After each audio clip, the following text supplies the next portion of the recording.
नमस्कार, मैं दीपक विशाल और आप देख रहे हैं बिग न्यूज़ 9। चूँकि बिहार की राजनीति लगातार रंग बदल रही है और उसी कड़ी में अगर हम बात करें बिहार कांग्रेस की, तो उसमें भी अब गहमा गहमी चल रहा है। और चूँकि चर्चा का विषय ये है कि बिहार कांग्रेस में प्रदेश अध्यक्ष कौन बने, और इन तमाम चीज़ों को लेकर के लगातार शीर्ष नेतृत्व में अलग अलग लोगों का नाम प्रस्तावित किया जा रहा है।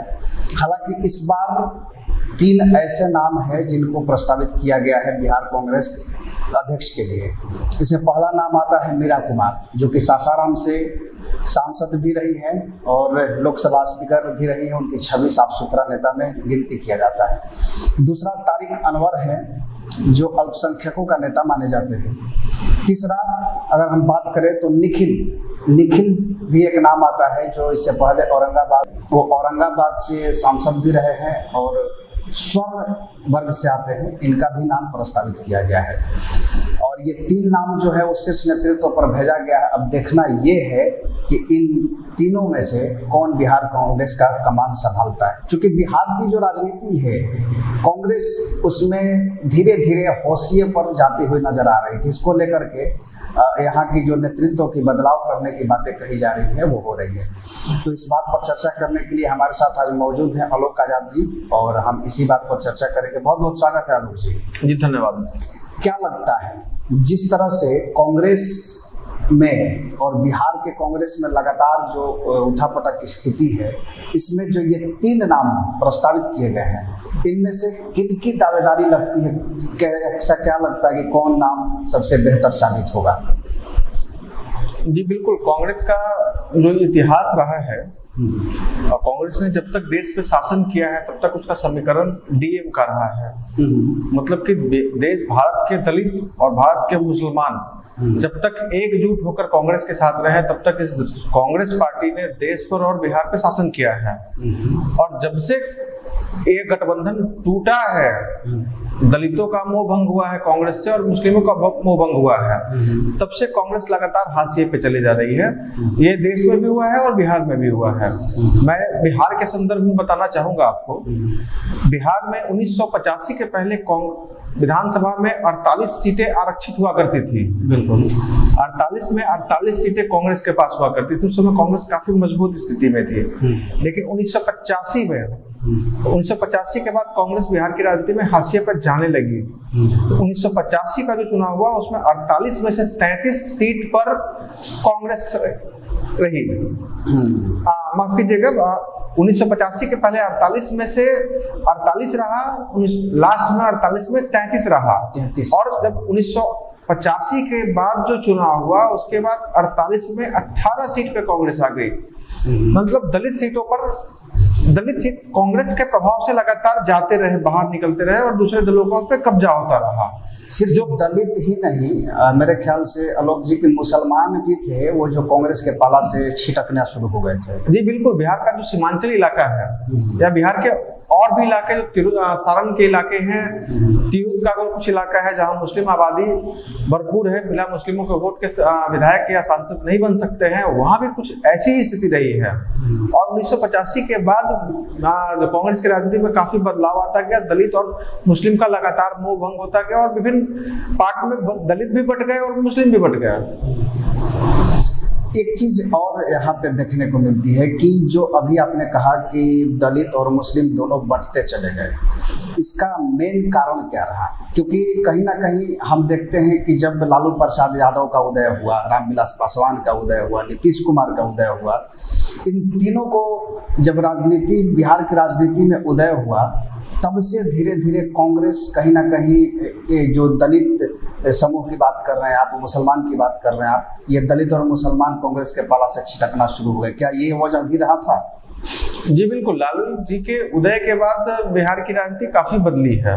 और यूं कहें कि 1977 का जो आंदोलन हुआ है जेपी के नेतृत्व में, जब से देश में समाजवाद आया है, तब से समाजवादी दलों के पास मुस्लिम का भी वोट समीकरण चला गया और दलित भी चले गया। और पिछड़ी जातियों सहित अन्य सभी जातियां जिनको राजनीति में बहुत बड़ा आधार जिनके पास नहीं था, वो सब एकजुट चले गए समाजवादी नेताओं के पास।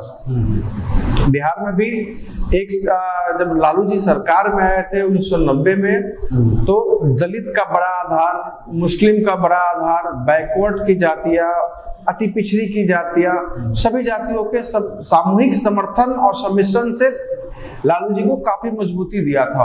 और जैसे जैसे इसमें से एम और वाई, मुस्लिम और दलित, मुस्लिम और यादव तो अभी लगातार लालू जी के साथ बने हुए हैं, लेकिन जैसे जैसे दलितों ने लालू जी का साथ छोड़ा, और आज बिहार के दलित कई भागों में बटे हैं। बिहार के दलित बीजेपी के साथ भी है, बिहार के दलित कांग्रेस के साथ भी है, बिहार के दलित आरजेडी के भी साथ है। लेकिन बिहार के दलितों का जो मेन आधार है, जो बड़े नेता हैं बिहार के राजनीति में, वो रामविलास पासवान रहे हैं। अभी के समय में रामविलास पासवान के डेथ होने की, मृत्यु के बाद उस वोट बैंक पे उनके भाई और बेटा ने दावेदारी किया है, चिराग पासवान और पशुपति पारस। उसके साथ साथ जीतन राम मांझी ने भी दावा किया है। भाजपा ने जनक चमार के रास्ते जगह बनाने की कोशिश की है। कांग्रेस में भक्त चरण दास, जो दलित समुदाय से आते हैं, यूपी के हैं, बड़े समाजवादी चेहरे रहे हैं, उनको बिहार का प्रभार देकर दलितों को अपने तरफ, अपने पाले में लाने का प्रयास किया है। आरजेडी ने श्याम रजक और उदित नारायण चौधरी, रमई राम जैसे लोगों को अपने साथ लाके दलितों को लाने का प्रयास किया। रामविलास पासवान के मरने के बाद दलितों को अपने पक्ष में गोलबंद करने के लिए बिहार में सभी पार्टियां लगातार अपना प्रयास कर रही है। वो जदयू हो, बीजेपी हो, राजद हो, कांग्रेस हो, कोई भी पार्टी इससे अछूती नहीं है। कांग्रेस बिहार की राजनीति में कहीं ना कहीं दलित एक ऐसा वोट है जो सत्ता में काबिज होने का रास्ता देता है, और अगर दलित का वोट एकजुट हो जाए तो किसी भी सरकार को गिराने और बनाने में सक्षम है। बिल्कुल, हम लोग देख सकते हैं, अभी जो विधानसभा आसन्न चुनाव हुआ है उसमें पक्ष और विपक्ष में मात्र 12,000 वोटों का सिर्फ अंतर रहा है। 12,500 वोटों के अंतर से तेजस्वी जी के मुख्यमंत्री बनने का, आरजेडी के सरकार बनाने का सपना टूट गया, सिर्फ 12,500 वोटों के अंतर से। और चिराग पासवान ने अपना अलग चुनाव लड़ा, ना महागठबंधन में रहे, ना एनडीए में रहे, और लगभग सभी सीटों में 10 से 15,000 वोट, कहीं कहीं तो 40,000 वोट उन्होंने काटा है। बिल्कुल, यदि उसमें से 12,500 वोट भी सिर्फ यदि शिफ्ट कर जाता तो बिहार का प्रदेश बदल सकता था। तो दलितों का यह महत्व है। अच्छा, ये कांग्रेस की जो अभी बिहार में हालत है, तो इसके बहुत सारे कारण हो सकते हैं, लेकिन मेरे ख्याल से एक कारण ये भी बनता है कि कहीं ना कहीं जब कांग्रेस दूसरी जो क्षेत्रीय पार्टियों के साथ गठबंधन करके चुनाव लड़ने का जो प्रोग्राम शुरू किया, जब से इन्होंने ये दौर शुरू किया, तब से कहीं ना कहीं कांग्रेस के अपना जो कैडर वोटर है वो घटते चले गए। क्या आपको लगता है कि ऐसा हुआ? बिल्कुल, कांग्रेस जब तक बैसाखी से बाहर नहीं निकलेगी तब तक कांग्रेस के डेवलपमेंट का मार्ग नहीं दिखता है, क्योंकि खुद ही कम सीटों पे लड़ती है, उनके कार्यकर्ता संतुष्ट नहीं हो पाते हैं। और देखा जाए तो कांग्रेस की स्थिति भी वैसी नहीं रही, उसके पास कोई आधार वोट नहीं है। अपने आधार को समेटने की कोशिश में कांग्रेस है। जब तक आपके पास आधार वोट नहीं होता है, आपके पास समर्थक नहीं होते, आपके पास वोटर नहीं होते, तब तक आप राजनीति में बहुत कुछ कर सकते हैं, ऐसी कोई बात नहीं है। हमने देखा है कि अभी कुछ दिनों पूर्व बिहार के जो प्रभारी थे शक्ति सिंह गोहिल, वो स्वर्ण समुदाय से आते थे, वो आए और मदन मोहन झा जी को प्रदेश अध्यक्ष बनाए। बिल्कुल, लगातार चलता रहा।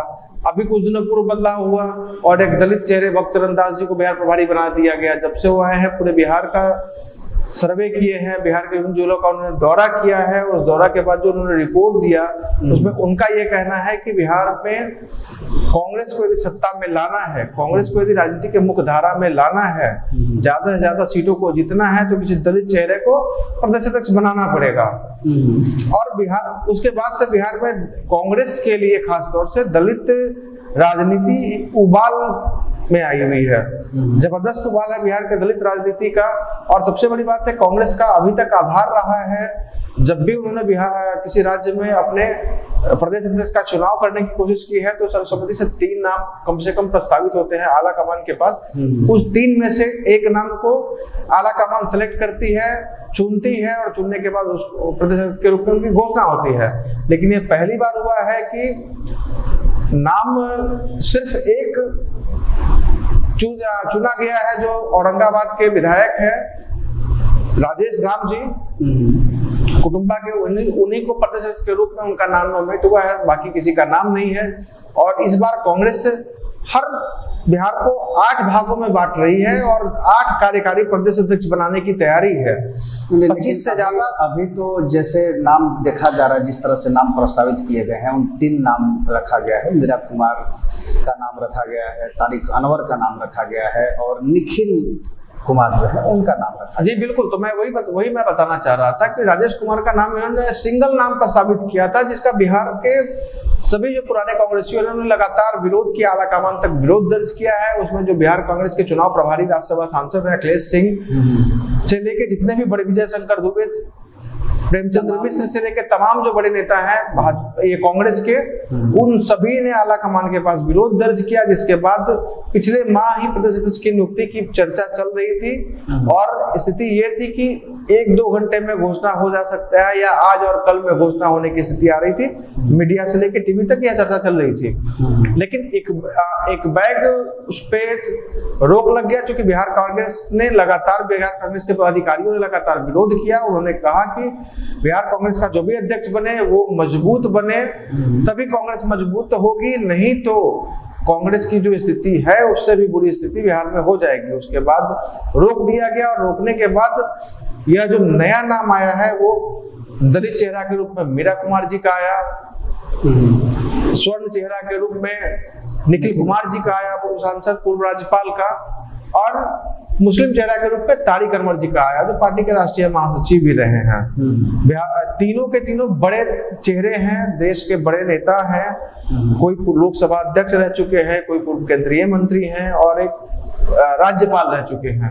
बिल्कुल। तो अब ये देखना है कि बिहार की राजनीति में प्रदेश अध्यक्ष का पद कांग्रेस के स्वर्ण चेहरे को मिलता है, दलित चेहरे को मिलता है या मुस्लिम चेहरे को मिलता है। लेकिन जो अभी वर्तमान में जो स्थिति है, जो कांग्रेस का रुख है, और कांग्रेस अपनी राजनीति को एम और डीएम समीकरण बनाना चाह रही है, दलित और मुस्लिम का समीकरण बनाना चाह रही है। इस स्थिति में लगता है कि ज्यादा तवज्जो दलित चेहरे को दिया जाएगा प्रदेश अध्यक्ष के रूप में और निश्चित रूप से किसी दलित को ही बनाया जाएगा। मीरा कुमार जी का नाम भी काफी आगे चल रहा है इस मामले में। लेकिन एक सवाल ये भी है कि चूंकि मीरा कुमार दलित के जो नेता है, उनको दलित के रूप में प्रस्ताव किया गया है, तो कहीं ना कहीं मुस्लिम वोट छिटक जाएगा हाथों से। अगर तारिक अनवर को हम बनाते हैं तो फिर दलित जो समीकरण है वो गड़बड़ हो सकती है। निखिल कुमार को अगर बनाते हैं तो स्वर्ण के अलावा हमारा जो अल्पसंख्यक समुदाय है, SC ST का जो समुदाय है, वो कहीं ना कहीं छिटक जाएगा। तो ये कांग्रेस के लिए काफी बड़ी चुनौती वाला पल है जिसमें बिहार प्रदेश अध्यक्ष का चुनाव करना। आपको क्या लगता है कि दलित और मुसलमान, चूंकि इन्हीं दोनों को साधने की कोशिश में लगी हुई है कांग्रेस, तो इन दोनों को साधने के लिए क्या लगता है कि मीरा कुमार या तारिक अनवर, ये 2 नाम परफेक्ट हो सकते हैं? नहीं, मैं ये बताना चाहता हूँ, मैं कुछ दिनों पूर्व में ले जाना चाहता हूँ। विधानसभा चुनाव हुए हैं, 6 महीने हुए हैं और कांग्रेस के जो बिहार प्रभारी थे वो भी स्वर्ण समुदाय से थे। प्रदेश अध्यक्ष बिल्कुल, प्रदेश अध्यक्ष मदन मोहन झा भी स्वर्ण समुदाय से ही हैं।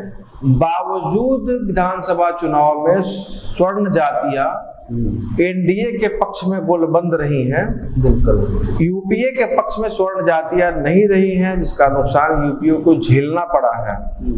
तो जाहिर सी बात है कि जब प्रदेश अध्यक्ष और प्रदेश प्रभारी बनाने के बाद और स्वर्ण समुदाय के लोगों को टिकट देने के बावजूद भी यदि स्वर्ण वोटर यूपीए की तरफ आकर्षित नहीं हो रहे हैं, कांग्रेस की तरफ आकर्षित नहीं हो रहे हैं, तो कांग्रेस उस स्थिति में चाह रही है कि अपना पुराना समीकरण को लाए, बिल्कुल, ताकि दलित और मुस्लिम इकट्ठा हो। जब ये मजबूत होंगे तो इसके साथ साथ परंपरागत रूप से जो मैथिल ब्राह्मण हैं वो भी कांग्रेस के वोटर रहे हैं, अभी भी हैं।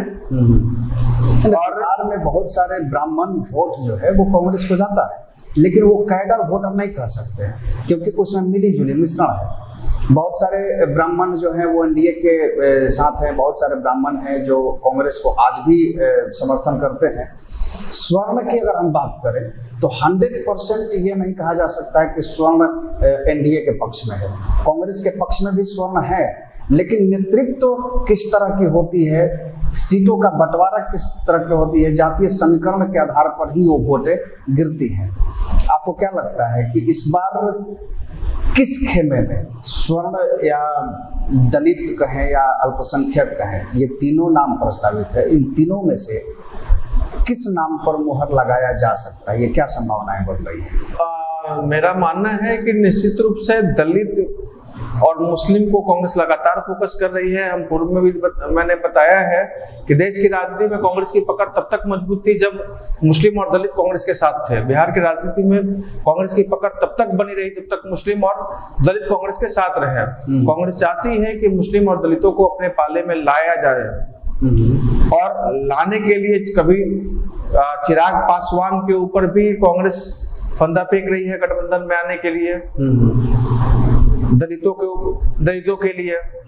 और मुस्लिम वोट बीजेपी एनडीए के साथ जाता नहीं है। मुस्लिम वोट बिहार में अभी जो भी है या तो कांग्रेस के पास है या राष्ट्रीय जनता दल के पास है। ज्यादा बड़ा संख्या राष्ट्रीय जनता दल के पास है, कुछ कम संख्या कांग्रेस के पास है। तो कांग्रेस जानती है कि यदि मुस्लिम को हम इकट्ठा करना है तो वो तो राजद के साथ मिलकर हम कर लेंगे। दलितों को इकट्ठा करने का प्रयास अभी चल रहा है कांग्रेस की तरफ से। यदि दलित इकट्ठा हो जाएंगे तो मुस्लिम तो साथ है ही है, क्योंकि मुस्लिम यूपीए छोड़ के एनडीए की तरफ जाने वाले नहीं हैं। तो ये समीकरण है कांग्रेस का, और इस समीकरण में मुस्लिम फिट बैठ रहे हैं राजद कांग्रेस के अलायंस के कारण। दलितों के लिए जगह बनाने के लिए, दलित को मौका देने के लिए, दलित का वोट पाने के लिए, दलितों को अपनी तरफ आकर्षित करने के लिए कांग्रेस निश्चित रूप से किसी दलित चेहरे को ही प्रदेश अध्यक्ष के रूप में बनाएगी। अब ये देखना है कि पूर्व लोकसभा अध्यक्ष मीरा कुमार जी को बनाया जाता है कि नहीं बनाया जाता है। हालांकि अभी सबसे ज्यादा जो नाम चर्चा में है वो मीरा कुमार जी का ही है। तो ये बातें हैं कि मीरा कुमार, थोड़ा सा इनके बारे में जानते हैं कि मीरा कुमार हैं कौन। तो आपको बता दूं कि मीरा कुमार जगजीवन राम की बेटी है, और साथ ही साथ इन्होंने शादी किया है कुशवाहा समुदाय में। तो दलित और कुशवाहा यानी ओबीसी वर्ग का ये समीकरण है।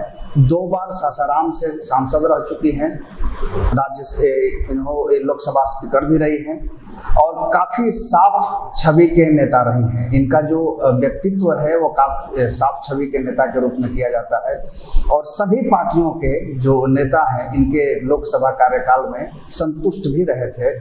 अब तक के लोकसभा में ये सफल लोकसभा स्पीकर के रूप में भी गिनी जाती हैं।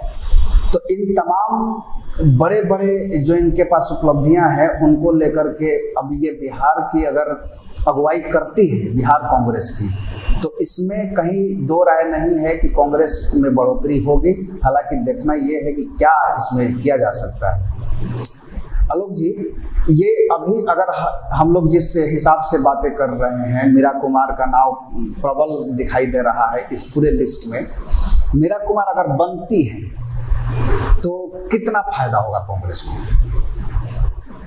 बिल्कुल, अब फायदा तो अब आगे ही पता चलेगा कितना फायदा होता है। लेकिन निश्चित रूप से कांग्रेस अपने पुराने आधार वोट की तरफ वापस आना चाहती है, दलित मुस्लिम वोट को इकट्ठा करना चाहती है। तो जाहिर सी बात है कि उसमें एक बड़ा कदम इसको माना जाएगा। दूसरा बात है, मीरा कुमार जी देश की बड़ी दलित चेहरा तो जरूर है। उनके पिताजी जगजीवन राम देश के सबसे बड़े चेहरा हुआ करते थे एक जमाने में दलित समुदाय के, और भारत के प्रथम सरकार में, प्रथम कैबिनेट में दलित चेहरा के रूप में उनको शामिल किया गया था, जगजीवन राम जी को। काफी उपलब्धि रही है उनके नाम से। खुद मीरा कुमार जी लोकसभा अध्यक्ष रह चुकी है भारत की। IFS भी थी, भारतीय विदेश सेवा में रही हैं। काफी सारा इनके साथ जुड़ा हुआ है, पारिवारिक बैकग्राउंड से लेकर एजुकेशनल बैकग्राउंड तक जुड़ा है। साथ साथ इनकी जो शादी हुई है वो ओबीसी समुदाय में हुई है। मंजुल कुमार इनके पति हैं जो कुशवाहा समुदाय से आते हैं। जी बिल्कुल बिल्कुल, निश्चित रूप से इनके बनने से ओबीसी समुदाय को भी टारगेट कर सकती है कांग्रेस। दलितों को तो टारगेट करेगी ही करेगी। और अभी बिहार के दलित वोट बैंक में बिखराव है। रामविलास पासवान के जाने के बाद चिराग पासवान दावा कर रहे हैं, पशुपति पारस दावा कर रहे हैं, जीतनराम मांझी दावा कर रहे हैं, श्याम रजक दावा कर रहे हैं, बहुत सारे लोग दावा कर रहे हैं। इसमें मीरा कुमार जी की दावेदारी आने से दलितों को एक नया चेहरा मिलेगा, नया मौका मिलेगा। अब ये देखना है कि दलित जाते कहाँ हैं। कांग्रेस प्रयास कर रही है, हो सकता है कि दलित उनके साथ चली जाए। तो आज के इस चर्चा में सबसे बड़ा सवाल ये था कि कांग्रेस, बिहार की कांग्रेस का अध्यक्ष कौन होगा। हमने तमाम चेहरों पर जो चेहरे प्रस्तावित किए गए थे, मीरा कुमार, तारिक अनवर और निखिल कुमार, इन तमाम चेहरों के बारे में चर्चा किया हमने और फाइनली हमने ये भी दिखाया कि किस तरह से, चूंकि जिस तरह से कांग्रेस की बैकग्राउंड रही है और धीरे धीरे बिहार में वो अपनी जमीन खोते गया और अब फिर से उसी जमीन को पाने के लिए एक चेहरे की तलाश कर रहा है। तो ऐसे में मीरा कुमार सबसे प्रबल दावेदार मानी जाती हैं और मीरा कुमार के आने से कहीं ना कहीं बिहार में ओबीसी और दलित जो वोट बैंक है वो कहीं ना कहीं कांग्रेस के खाते में जाने की संभावनाएं बनेगी। हालांकि ये आगे देखने की बात है, बिहार में चुनाव नहीं है। जब चुनाव होगी तब इसकी पुष्टि होगी कि मीरा कुमार अगर बनती है तो उन्होंने क्या दिखाया, या तारिक अनवर बनते हैं तो उन्होंने क्या बिहार कांग्रेस की कमान को संभालने के बाद क्या विस्तार किया, निखिल कुमार भी अगर बनते हैं तब भी। लेकिन बिग न्यूज़ 9 इन तमाम चीज़ों पे चर्चा करने के बाद ये कहना चाह रही है कि सबसे बड़ा नाम जो है बिहार में वो मीरा कुमार का है और मीरा कुमार को ही कांग्रेस का अध्यक्ष बनना चाहिए। बाकी शीर्ष नेतृत्व उनके क्या देखती है, किनको चुनती है और किस तरह की समीकरण बनाती है। हमारे साथ मौजूद हैं आलोक आजाद जी, बहुत बहुत धन्यवाद है इस चर्चा में बनने के लिए। धन्यवाद। तो आप देखते रहिए बिग न्यूज़ 9 और हमारे YouTube चैनल को अगर आप अब तक सब्सक्राइब नहीं किए हैं तो जल्दी से कर ले, और साथ ही साथ अगर आप ये खबर फेसबुक पर देख रहे हैं तो फेसबुक पेज को फॉलो करें। इस खबर को ज़्यादा से ज़्यादा लोगों तक पहुंचाएं, शेयर करें, क्योंकि आप भी बिहार की राजनीति से जुड़ी तमाम खबरों को देख सकें। तब तक के लिए दीजिए इजाजत, नमस्कार।